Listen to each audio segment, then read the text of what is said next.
आज इथं बारामती तालुक्यामध्ये पिंपरी या गावामध्ये ज्या दिवसापासून मला मतदानाचा अधिकार मिळाला त्या दिवसापासून आत्तापर्यंत मी या ठिकाणी येऊन मतदान केलेलं आहे।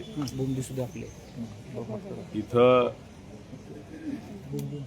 आल्यानंतर सर्व राजकीय आठवणी या माझ्या डोळ्यासमोर त्या ठिकाणी आल्या।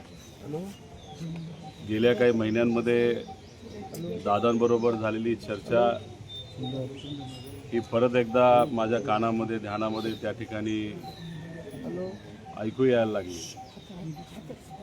आणि मग दादांचं जे स्वप्न होतं की या जिल्हा परिषद इलेक्शनमध्ये जी कार्यकर्त्यांची इलेक्शन आहे त्याच्यामध्ये जास्तीत जास्त कार्यकर्ते हे त्यांचे निवडून यावेत, त्यांची त्यावेळीची इच्छा आणि त्यावेळेचं स्वप्न आज आपल्याला म्हणावं लागेल की त्यांचं ते अंतिम स्वप्न होतं। आणि आज पिंपरीला येऊन माझ्या परिवारासह इथं मी मतदानाचा हक्क हा त्या ठिकाणी बजावलेला आहे।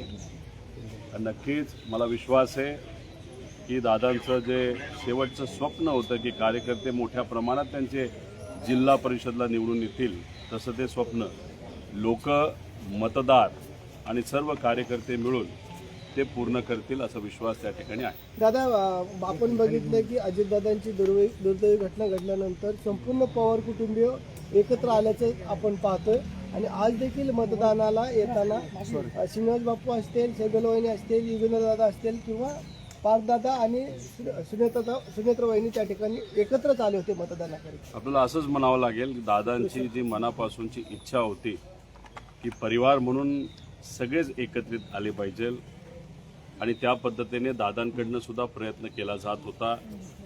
सुप्रियाताई, पवारसाहेब असतील, आम्ही सर्वजण असाच काहीचा प्रयत्न त्या ठिकाणी करत होतो।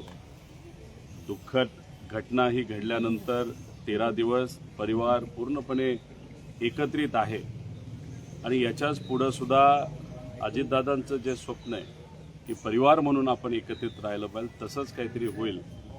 आणि आज कुठेही ठरवून न करता एकत्रित सर्वजण आले, श्रीनिवास काका असतील, पार्थ असतील, सगळे, आणि त्यांनी तिथं काटेवाडीला मतदान केलं।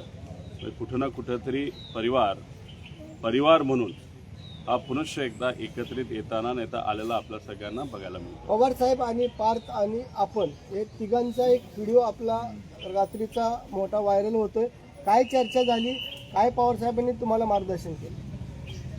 काही प्रमाणात भावनिक मार्गदर्शन होतं, काही गोष्टी येत्या काळामध्ये आपल्याला कराव्या लागणार आहेत, राजकीय नाही। दादांच्या स्मरणार्थ त्या आपल्याला कशा करता येईल, कशा पद्धतीने त्या केल्या गेल्या पाहिजे याबद्दलची काल चर्चा संध्याकाळी जो फोटो तुम्ही सर्वजण त्या ठिकाणी बघत आहात त्या फोटोतून आपल्याला कुठेतरी जाणवतं।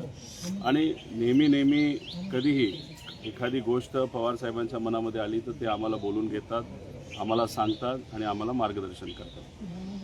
दादा, आपण बघितलं की एकंदरीत सर्व राजकीय घडामोडी होत असताना सुनील तटकरे असतील, प्रफुल्ल पटेल असतील किंवा धनंजय मुंडे असतील, हे U-टर्न घेण्याचा त्यांनी प्रयत्न केलेला आहे। त्यांचा त्या ठिकाणी विषय आहे, राजकीय मी बोलेलच, पण 10 तारखेला विमानाबद्दल ज्या शंका आमच्या मनामध्ये आहेत त्या शंका मी प्रेझेंटेशन नाहीतर प्रेस कॉन्फरन्सच्या माध्यमातून लोकांसमोर तिथं मांडेल मुंबईला।